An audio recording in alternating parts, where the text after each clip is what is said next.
Hey everyone, today I want to talk about how to make builds in Destiny 2. This video is mostly for new players or for anyone who has been playing for a short time or maybe even for a while now and you've never made your own builds, or maybe you just don't know how to do it, or you just kind of use other builds that people tell you about.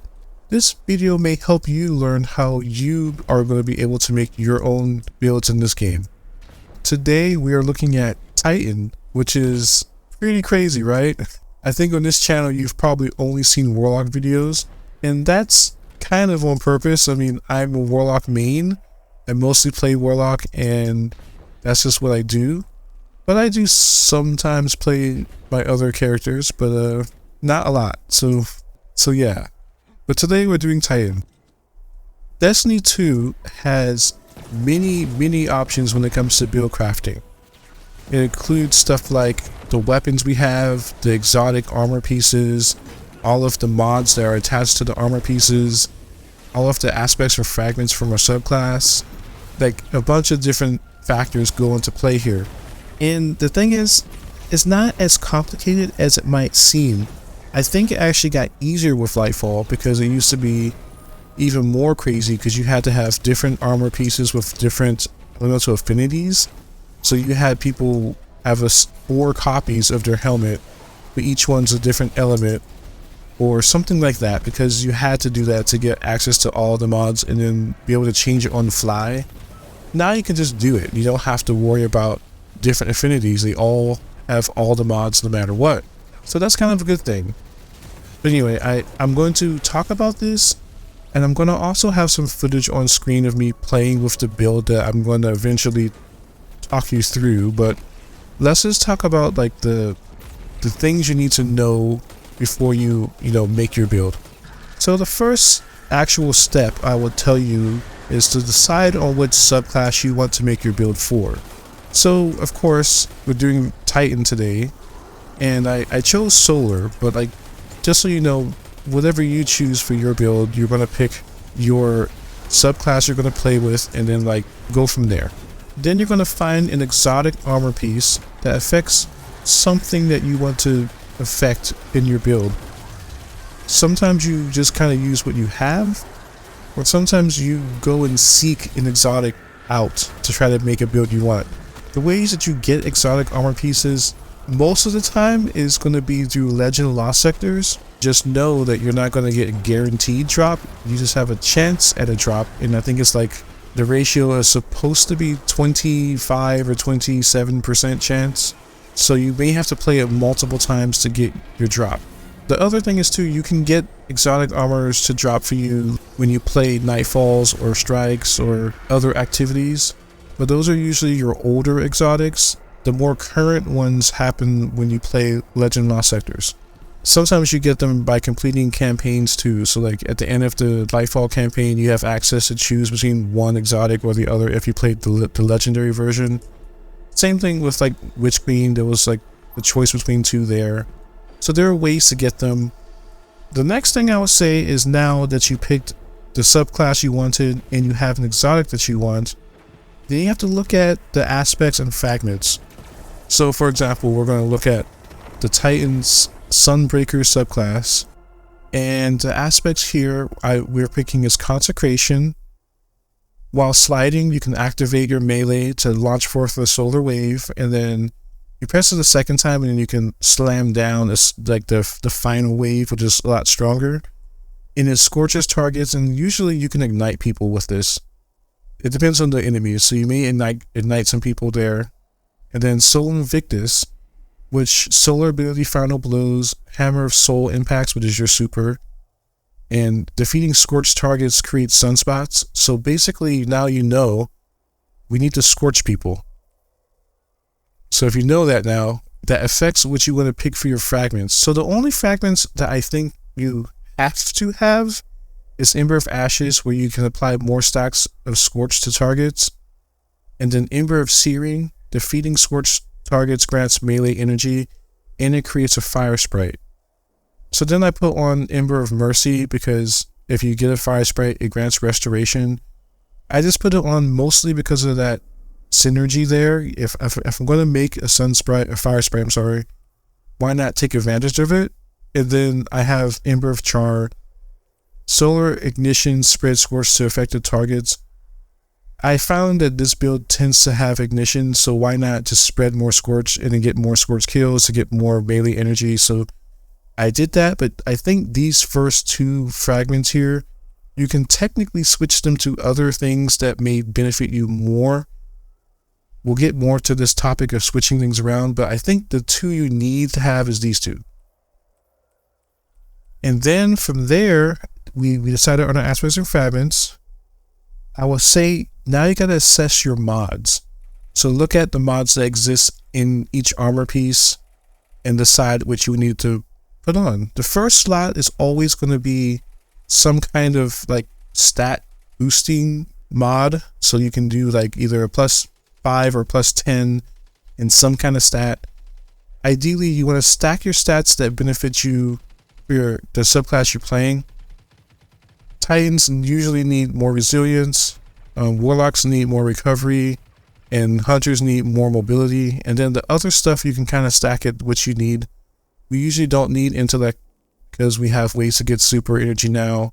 Most people don't need strength because there aren't that many strength-based builds, but some people do. Like, this is a melee build, so you may want more strength.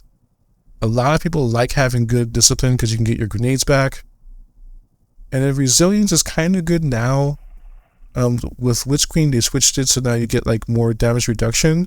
Before then, you didn't need it at all because you didn't have any strong benefit to it, but now you do.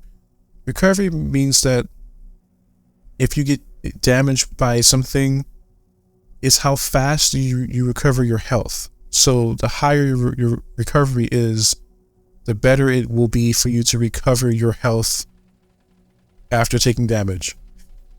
It sounds complicated, but it's not as complicated as I made it sound. Mobility is how fast you can move, and it also affects your jump. But I feel like it's not like super significant, and it doesn't matter for most players unless you're a hunter. So hunters use this, but everyone else, I don't feel like you need this at all. Unless they change from something in the future. They made resilience good at some point, so they may do something with mobility too. So who knows? That was stats. Other than the first slot, you just want to stack it into the stats you need. The 3 other slots for all of your armor pieces will have like special mods you can put in. Helmet tends to have like all of your ammo stuff. It has stuff related to regenerating super energy.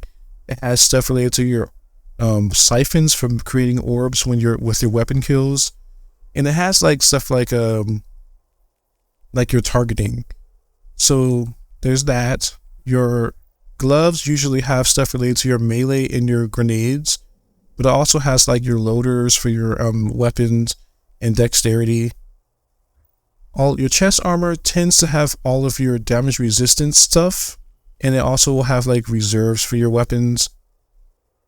Boots have usually like the weapon surges. It also has like additional like beneficial mods that helps you when you pick up orbs. So all of those exist on your legs, but also stuff like holster and scavengers. So when you want to pick up more, if you ever pick up an ammo brick, it will give you additional ammo from that brick. And then your class item will have stuff that are like your finishers, and like using your class item or your class ability will give you some kind of benefit somehow. The other thing you may have noticed is that this new armor charge system has a color code to it. Yellow mods use your armor charge immediately for an immediate benefit. So like, I throw my grenade here for grenade kickstart, and I get a chunk of grenade energy based on how much armor charge I have. But if I have a blue mod on, the armor charge will drain slowly over time, but it kind of decays after a few seconds. So I think you get 10 seconds initially. Once those 10 seconds are up, it will take away 1 charge. And you can have like, initially you start with 3, if a maximum of 3, which means you actually have 30 seconds of this benefit. You can get more time by either increasing the amount of armor charge slots you can have by using something like charged up, or you can do the time dilation, or you can combine the two, which gives you longer amount of time with this benefit. There are also green mods, which is like they have some kind of interaction with armor charge. Either they give you an additional one, or they grant armor charge to people around you. I think that's what Powerful Friends does. Like they have additional other effects that isn't necessarily using your charge or doing something that takes away your charge, but it does something else. So that's what we have now with our system, and I think in a lot of ways it's easier than it used to be. The next thing I would tell you to do is to actually go test it out.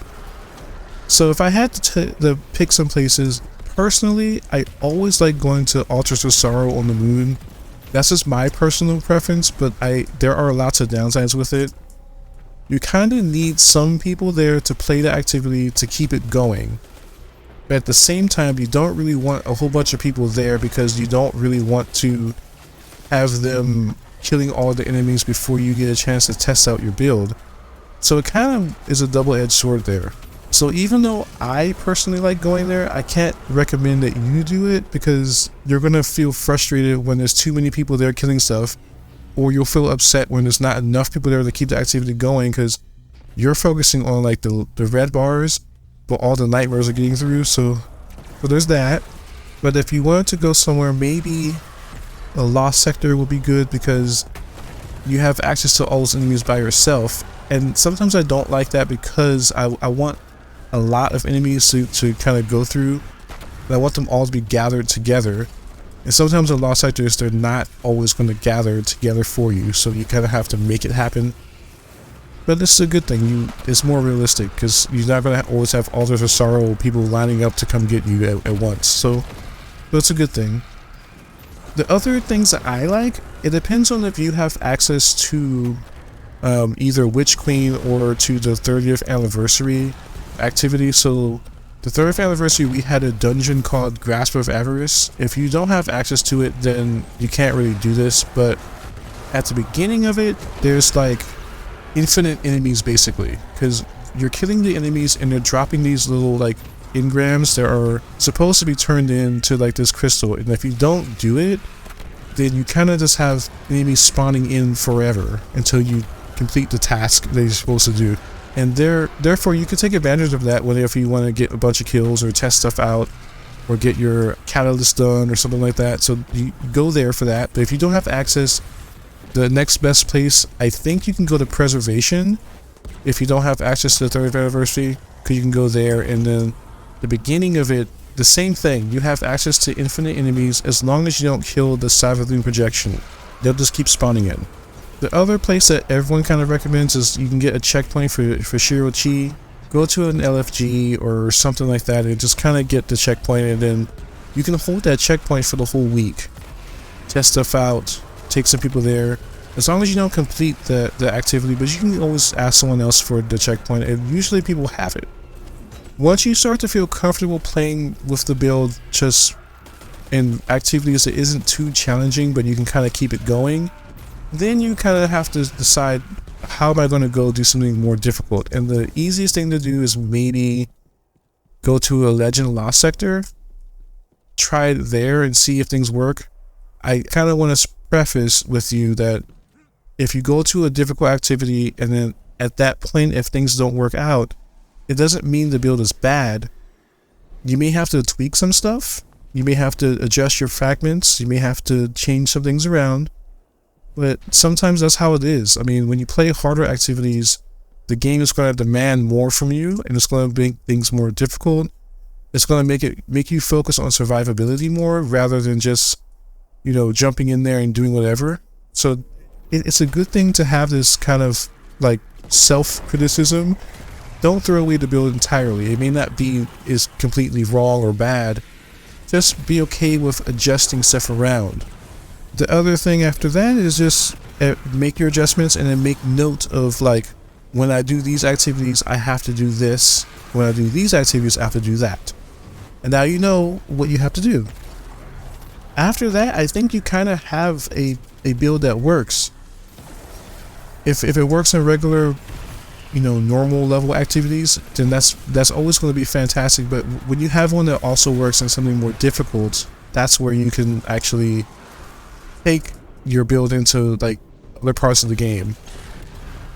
And I think that'll make you feel really happy when you made your own build that does that. So I hope this video was helpful. You probably saw some of the stuff I was doing with my build. I guess just tell you, again, we focused on part of Inmost Light, which gives you ability regeneration. You use one ability, it sort of gives you a boost to your other ones, like your class ability, and it will boost your grenade or your melee. We wanted to get kills with scorched targets, which will give us sunspots. Sunspots help regenerate energy for our abilities, and it gives restoration. Consecration scorches targets better than our regular melee does. And then we had a bunch of fragments that benefit us if we got scorched kills with enemies. And that's how I kind of made the build there. It's not like super complicated, but it's super effective. Like, it's very, very strong. And I think you can do the same thing. So let me know how the things work out for you. If there's anything you want me to try, if there's anything out there that you think I should know about, please let me know. And I will be getting back to making some more videos on this channel now that we are post Lightfall. And I hope to see you all again very soon. Again, share with other people you think this will help. And thanks again for watching.